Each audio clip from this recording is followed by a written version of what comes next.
Graça e paz, irmãos, boa noite a todos.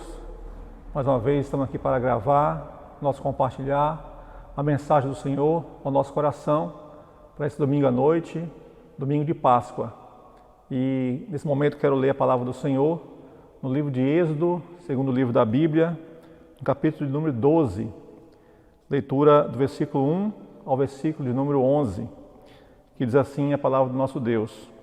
Disse o Senhor a Moisés e a Arão na terra do Egito: Este mês vos será o principal dos meses, será o primeiro mês do ano. Falai a toda a congregação de Israel, dizendo: Aos 10 deste mês, cada um tomará para si um cordeiro, segundo a casa dos pais, um cordeiro para cada família. Mas, se a família for pequena para um cordeiro, então convidará ele o seu vizinho mais próximo, conforme o número das almas, conforme o que cada um puder comer. Por aí calculareis quantos bastem para o cordeiro. O cordeiro será sem defeito, macho de 1 ano. Podereis tomar um cordeiro ou um cabrito, e o guardareis até ao 14º dia deste mês. E todo o ajuntamento da congregação de Israel o imolará no crepúsculo da tarde. Tomarão do sangue e o porão em ambas as ombreiras e na verga da porta, nas casas em que o comerem. Naquela noite comerão a carne assada no fogo, com pães asmos e ervas amargas a comerão. Não comereis do animal nada cru, nem cozido em água, porém assado ao fogo, a cabeça, as pernas e a fressura. Nada deixareis dele até pela manhã. O que, porém, ficar até pela manhã, queimá-lo-eis. Desta maneira o comereis: lombos cingidos, sandálias nos pés e cajado na mão. Comê-lo-eis à pressa, é a Páscoa do Senhor. Vamos orar. Pedir ao Senhor que esteja falando através da sua palavra aos nossos corações. Santo Deus, Pai eterno, obrigado pelo teu cuidado, obrigado pela tua presença conosco e que nesse momento, ó Pai, pela tua misericórdia, o Senhor fale conosco. Nesse momento, ó Deus, que o teu Espírito Santo tenha liberdade para nos instruir, para nos moldar, para quebrar os nossos corações, nos fazendo entender o que o Senhor quer de nós, especialmente nesse texto que fala da Páscoa, que venha a ser, ó Pai, instrução ao nosso coração, para a Tua glória, para o nosso fortalecimento espiritual. Oramos em nome de Jesus. Amém. Meus irmãos, esse texto então, que acabamos de ler aqui, Êxodo capítulo 12, narra a primeira vez em que o povo judeu, que era o povo de Deus no Antigo Testamento, celebra a Páscoa, momento em que eles então recebem a ordem dada por Deus para essa preparação para a saída do Egito, em direção à Terra Prometida. Então é o momento que se inicia essa celebração, que conhecemos então por Páscoa. E depois vamos ver no Novo Testamento o próprio Senhor Jesus Cristo também, que era um judeu, junto com seus discípulos, com seus apóstolos, também participando, celebrando a Páscoa.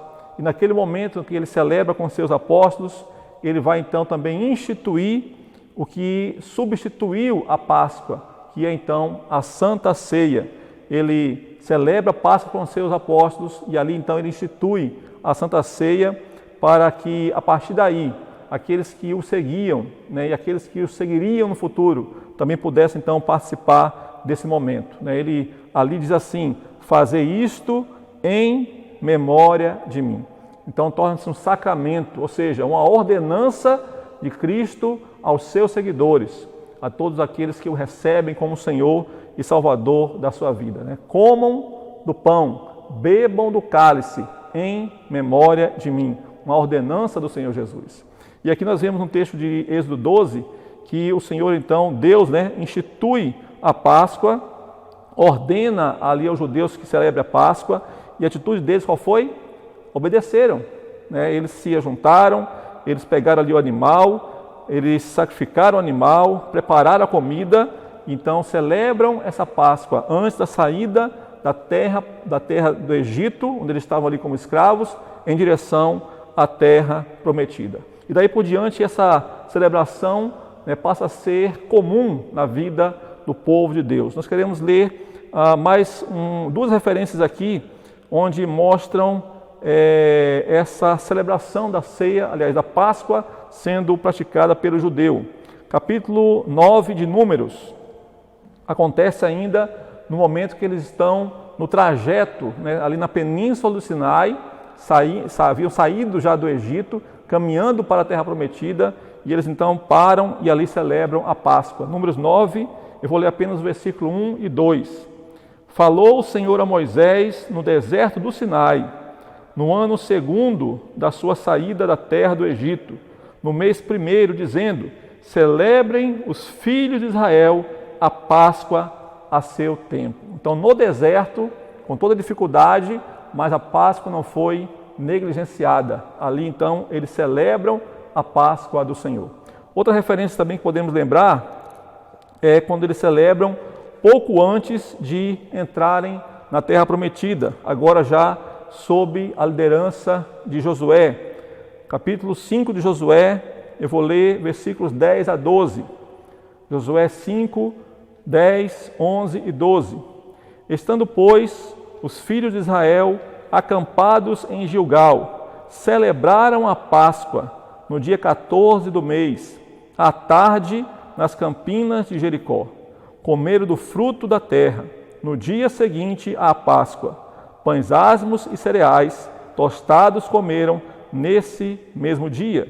No dia imediato, depois que comeram do produto da terra, cessou o maná, e não o tiveram mais os filhos de Israel, mas naquele ano comeram das novidades da terra de Canaã. Então vimos celebração no deserto, vimos aqui as portas de entrarem na terra prometida, e então essa prática foi sempre observada nessa situação em que o povo de Israel estava ali caminhando para receberem o cumprimento da promessa de Deus de dar a eles a terra prometida.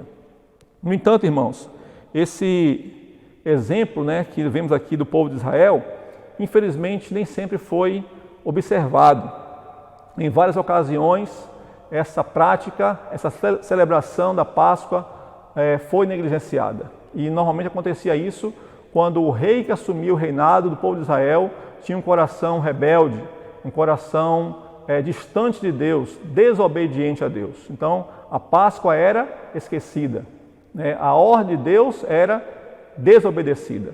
Mas quando se levantava um rei que temia Deus, que se voltava, o seu coração se voltava para o Senhor, então essa Páscoa novamente era cumprida, era obedecida, era praticada. E eu quero dar só um exemplo aqui no livro do 2 Crônicas, capítulo 35, quando assume o reinado o rei Josias. Ele assume aqui no capítulo 34, tem o reinado de Josias sendo descrito, sendo narrado, e no capítulo 35, então, nós vemos essa Páscoa sendo celebrada. O pai dele havia negligenciado a Páscoa, a celebração da Páscoa. O avô dele havia negligenciado também a celebração da Páscoa. E quando Josias, então, assume o reinado, começa um processo de restauração, começa um processo de santificar a vida do povo. Ele próprio se volta para Deus, o coração quebrantado diante do Senhor, e também faz com que o povo de Israel se voltasse para Deus. A santificação do povo foi buscada, e como parte dessa busca pela santificação estava justamente a celebração da Páscoa. Capítulo 35, versículo 1 diz assim: Josias celebrou a Páscoa ao Senhor em Jerusalém, e mataram o cordeiro da Páscoa no 14º dia do primeiro mês. E aqui no finalzinho, aliás, no versículo 16 a 18, narra como foi, como aconteceu então essa celebração. Versículo 16, 17 e 18 de 2 Crônicas, capítulo 35. Assim se estabeleceu todo o serviço do Senhor naquele dia para celebrar a Páscoa e oferecer holocaustos sobre o altar do Senhor, segundo o mandado do rei Josias. Os filhos de Israel que se acharam presentes celebraram a Páscoa naquele tempo e a festa dos pães asmos por 7 dias. Nunca, pois, se celebrou tal Páscoa em Israel, desde os dias do profeta Samuel, e nenhum dos reis de Israel celebrou tal Páscoa como a que celebrou Josias com os sacerdotes e levitas, e todo Judá e Israel que se acharam ali, e os habitantes de Jerusalém. Então, essa restauração do povo, essa busca pela santificação, não podia deixar de lado a celebração da ordem de Deus para o seu povo, que era então a celebração da Páscoa. E nós vimos então no começo aqui do nosso compartilhar que o Senhor Jesus Cristo institui a Santa Ceia, vem substituir a Páscoa, que é para o judeu. Para os cristãos então temos a instituição do sacramento, que é a Santa Ceia. Por isso então nós, como cristãos, meus irmãos, não podemos negar ou sermos negligentes em participarmos dessa ordenança, de sacramento que Cristo institui, que é a Santa Ceia do Senhor. Não pode existir na minha vida, na sua vida, na vida do povo de Deus, procedimentos, práticas, aquilo que Deus ordena na sua palavra, não podemos negligenciar. Aquilo que Ele condena, não podemos praticar, para que não estejamos impedidos de participar da ceia do Senhor. São duas questões que precisamos estar atentos com respeito à prática ou a participarmos da ceia do Senhor. Uma delas é quando uma pessoa que se torna cristã, um homem se torna cristão, uma mulher se torna cristã, já foi devidamente instruído ou instruída, tornou-se ali então um membro da igreja, fez todo o procedimento que deve ser feito, foi batizado ou batizado, torna-se membro da igreja e aí então pratica aquilo que não deve. Busca ter atitudes contrárias à palavra de Deus, que a impede de participar da ceia. Ou então se omite, negligencia os seus deveres como cristão e também o impede ou a impede de participar da Santa Ceia. Isso precisa ser observado.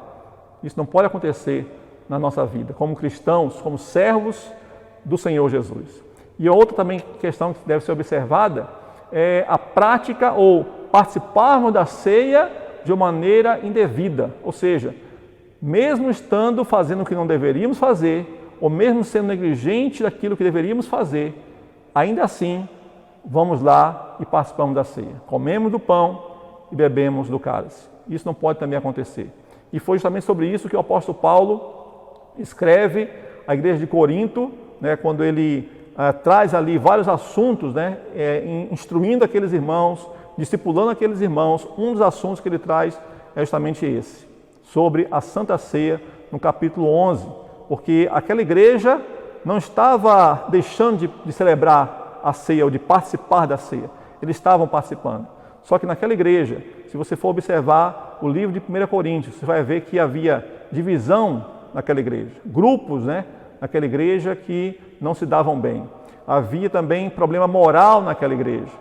Havia então orgulho por parte de algumas pessoas que tinham determinados dons que o outro irmão não tinha, então se sentia orgulhoso por isso. Ou seja, algumas situações naquela igreja que deveriam ser tratadas, não estavam sendo tratadas. Paulo escreve, registra para que houvesse o tratamento e para que eles participassem da ceia sim, mas de modo digno. Parecia ser a ceia, mas na verdade não era. Veja só o que Paulo diz em 1 Coríntios, no capítulo de número 11, no versículo de número 20. Olha só o que Paulo diz: quando, pois, vos reunis no mesmo lugar, não é a ceia do Senhor que comeis. Aparentemente era a ceia do Senhor. Os elementos estavam ali, o pão, o cálice, ali estavam, mas o coração deles não estava devidamente preparado para participar daquele momento tão especial, que para o judeu é a Páscoa e para nós cristãos a Santa Ceia ou a Ceia do Senhor. Então deve haver se examinar, né, como ele vai dizer aqui embaixo, né, examine-se o homem a si mesmo, para que a ceia seja praticada ou participemos da ceia de modo digno, abençoador na vida daquele que participa e na vida da comunidade como um todo.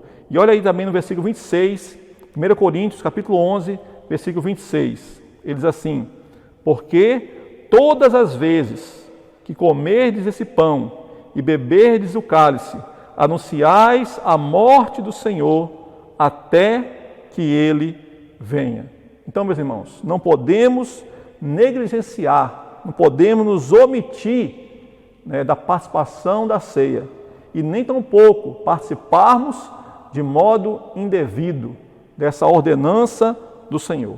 Quando participamos da ceia dignamente, né, estamos anunciando a morte do Senhor Jesus até que Ele venha. Então, meus irmãos, queremos compartilhar com os irmãos essa noite. O nosso tema de hoje é: qual o significado da morte de Cristo para nós como cristãos? Né? Se a ceia traz essa viva memória, né, até que Ele venha, a morte do Senhor Jesus sendo anunciada. Qual é o significado, então, da morte de Cristo para nós como cristãos? Queremos, então, aqui compartilhar 3 significados, né, que sirva para nossa edificação, para nos alertar, para nos levar a um quebrantamento, ao entendimento correto, não só no intelecto, mas no coração, para que continuemos, então, celebrando. Hoje estamos impedidos pela situação que estamos vivendo em nosso país, no mundo, de estarmos juntos para celebrar a ceia. É um momento de dificuldade, né? Mas sempre que pudermos, sempre que tivermos a oportunidade, não seja a nossa prática ou a nossa negligência que nos impeça de participarmos da ceia do Senhor. Primeiro ponto, então, é a libertação. O povo judeu, quando estava ali no Egito, né, naquele cativeiro, naquela condição de escravos, eles clamaram a Deus. O povo clamou a Deus: Senhor, nos liberte, nos tire dessa condição, nos tire dessa escravidão. E Deus ouviu a oração daquele povo. E Deus então levantou Moisés para ser o líder, aquele que iria guiar o povo até a terra prometida, até Canaã. Deus então recebe a oração e responde à oração. Então a Páscoa significa a libertação da escravidão do Egito para a terra prometida. E também para nós como cristãos, a Santa Ceia também é símbolo de libertação, né? Os elementos da ceia ali presentes representam, né, o pão representando o próprio corpo de Cristo e aquele suco de uva, aquele vinho representando o sangue de Cristo. Não que eles se transformam em pão, né, ou em corpo e em sangue, mas eles representam aquele corpo do Senhor Jesus pregado na cruz, aquele sangue derramado para nos libertar, para nos dar essa libertação, não de um país como o Egito, mas da escravidão do pecado. E eu quero ler então para nós o texto que fala sobre isso, Colossenses capítulo 1. Olha na sua Bíblia aí, se puder, Colossenses capítulo 1, versículos 13 e 14. Diz assim o texto bíblico: Ele nos libertou do império das trevas e nos transportou para o reino do Filho do seu amor, no qual temos a redenção, a remissão dos pecados. Louvado seja o nosso Deus. Em Cristo, pelo seu sangue derramado, pelo seu corpo entregue, nós fomos então remidos dos pecados, libertos da escravidão, né, do pecado, que todo ser humano já nasce na condição de pecador, né, pela semente de Adão e Eva que pecaram, nossos representantes. Então em Cristo nós somos libertos da condenação do pecado, né? Em Cristo Jesus, pelo seu sangue derramado, pelo seu corpo pregado naquela cruz. Em segundo lugar, nós vemos que a morte de Cristo também nos traz a santificação, né? Ao mesmo tempo que traz libertação, também traz a santificação. Lembrando que essa liberdade, nessa libertação, não é uma libertação, é uma liberdade para vivermos da maneira que nós queremos, né? Fazermos aquilo que nosso coração entende que é certo. Imagine um mundo onde cada pessoa faz ou quer fazer o que ele entende ser certo. Não existiria mais ninguém no mundo, né? Não existiria mais mundo.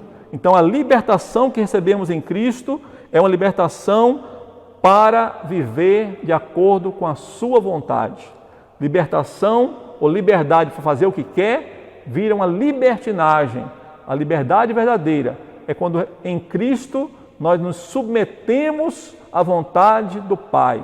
Viver não segundo o que nós entendemos, mas viver segundo o ensino de Deus para os seus filhos. E o texto que eu quero ler agora com os irmãos é Romanos, capítulo de número 6. Romanos, capítulo número 6.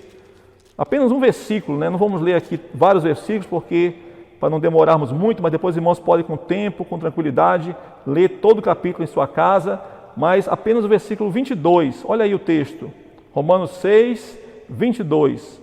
Agora, porém, olha só, agora, porém, libertados do pecado, transformados em servos de Deus, tendes o vosso fruto para a santificação e, por fim, a vida eterna. Essa é a verdadeira libertação, né? Livres do pecado, transformados em servos de Deus.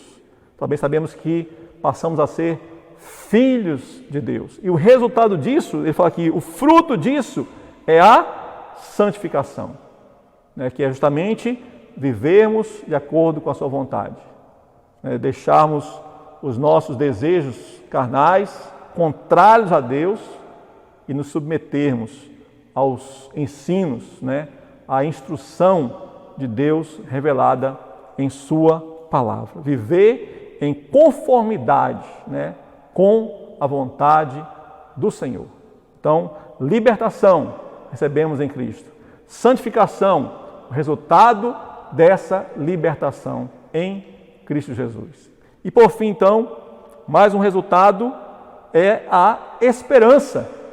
O texto que nós lemos lá de Coríntios 11, né, 26, no finalzinho diz, até que ele venha. Eu vou até ler de novo aqui para nós, né, capítulo 11 de Coríntios, versículo 26. Porque todas as vezes que comerdes este pão e beberdes o cálice, anunciais a morte do Senhor, até que Ele venha. Aleluia! Né? Então essa é a esperança viva, né, que nós como cristãos podemos proclamar, podemos ter firmes em nossos corações. Cada vez, meus irmãos, cada oportunidade que nós temos de participar da ceia, de recebermos o pão, recebermos o cálice do Senhor, estamos apontando para essa promessa da volta do Senhor Jesus. A nossa esperança é justamente essa, a volta de Cristo. Podemos esperar muitas coisas, né? Agora mesmo estamos esperando o quê? O cessar dessa pandemia. Quando vai ser, não sabemos. Assim também a volta de Cristo. Não sabemos quando vai ser, mas com certeza ela irá acontecer. Não tenha dúvida. Com certeza, no tempo que o Pai ordenar aos anjos para soar as trombetas, Cristo voltará. Essa é a viva esperança. E a ceia do Senhor, né, aponta para essa viva esperança. Eu quero então encerrar essa nossa reflexão nessa noite de Páscoa, lendo o texto de Lucas. E se possível, mais uma vez, eu peço que você também abra sua Bíblia. No capítulo 21 do Evangelho de Lucas, né? Evangelho do Senhor Jesus Cristo, registrado aqui por Lucas, capítulo 21. Versículo 25 até o 28. Se você não quiser acompanhar na sua Bíblia, você ouça a leitura bíblica que estarei fazendo. Lucas 21, 25 a 28. Haverá sinais no sol, na lua e nas estrelas. Sobre a terra, angústia entre as nações, em perplexidade, por causa do bramido do mar e das ondas. Haverá homens que desmaiarão de terror e pela expectativa das coisas que sobrevirão ao mundo, pois os poderes dos céus serão abalados. Então se verá o Filho do Homem vindo numa nuvem com poder e grande glória. Ora, ao começarem essas coisas a suceder, exultai e erguei a vossa cabeça, porque a vossa redenção se aproxima. Glória a Deus, aleluia, meus irmãos. Essa é a palavra, essa é a esperança, essa é a certeza.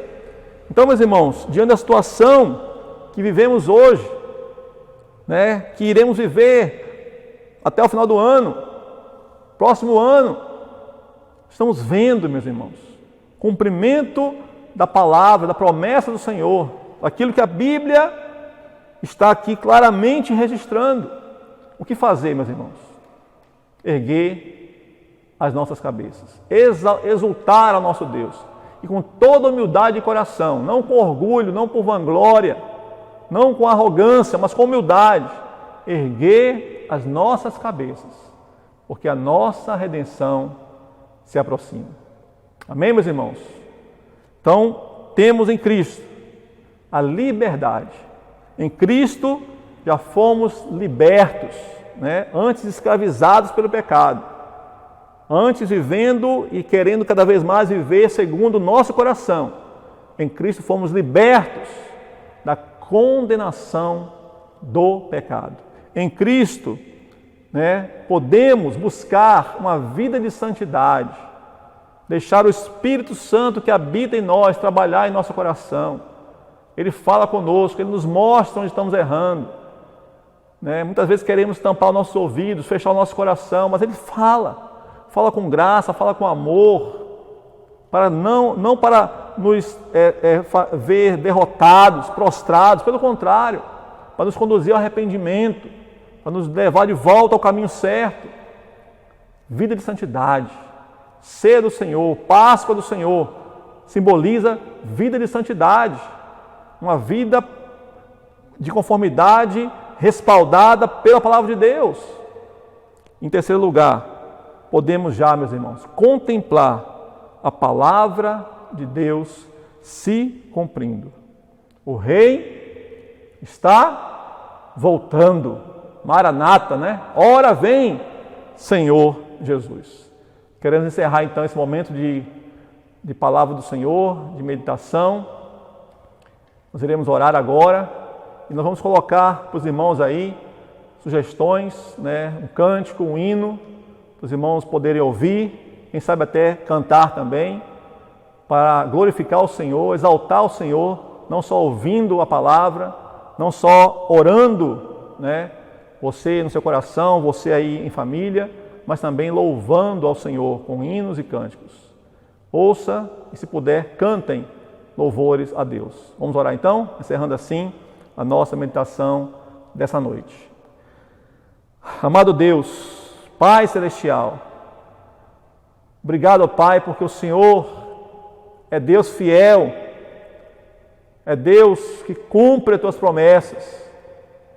Os homens muitas vezes fazem tantas coisas pensando que podem atrapalhar a Tua palavra de se cumprir, querem contradizer a Tua palavra, mas sem perceberem, eles agem para que a Tua palavra se cumpra. Assim foi no passado, assim é hoje e assim será até essa promessa da volta de Cristo se cumprir. Todas as coisas convergem para esse glorioso momento que nós esperamos, a volta do Senhor Jesus, para buscar o Teu povo, o povo que o Senhor mesmo, Pai, o Senhor mesmo escolheu, elegeu e salvou pelo sangue de Jesus derramado na cruz. Ó Deus, nos ajude a vivermos essa liberdade, vivemos, ó Pai, segundo a Tua vontade, em santidade de vida. E não haja em nós, Senhor, nada que nos impeça de participarmos da ceia do Senhor, assim como o povo de Israel participava da Páscoa, Deus, quando havia santidade, quando havia obediência, que assim seja conosco. Que nem sejamos negligentes e muito menos, ó Pai, que não venhamos a participar de modo indigno, com o coração sujo pelo pecado. Que possamos nos arrepender, que possamos, ó Pai, buscar realmente sermos pelo Senhor mesmo perdoados. E assim, ó Deus, quando tivermos oportunidade, possamos participar, anunciando a morte do Senhor até que Ele venha. Louvado seja o Teu nome, abençoe a Tua igreja, que a graça do Senhor Jesus Cristo, nosso eterno Salvador, que o amor do Deus Pai, Todo-Poderoso, Criador dos céus e da terra, e que a comunhão, a santificação do Espírito Santo de Deus repouse, meu irmão e minha irmã, sobre a tua vida, sobre o teu lar, e restaure o nosso país, restaure o nosso mundo, para que o Senhor seja glorificado. É a nossa oração, no nome do Senhor Jesus. Amém e amém. Uma ótima noite a todos, uma ótima semana, no nome de Jesus. Amém, meus irmãos.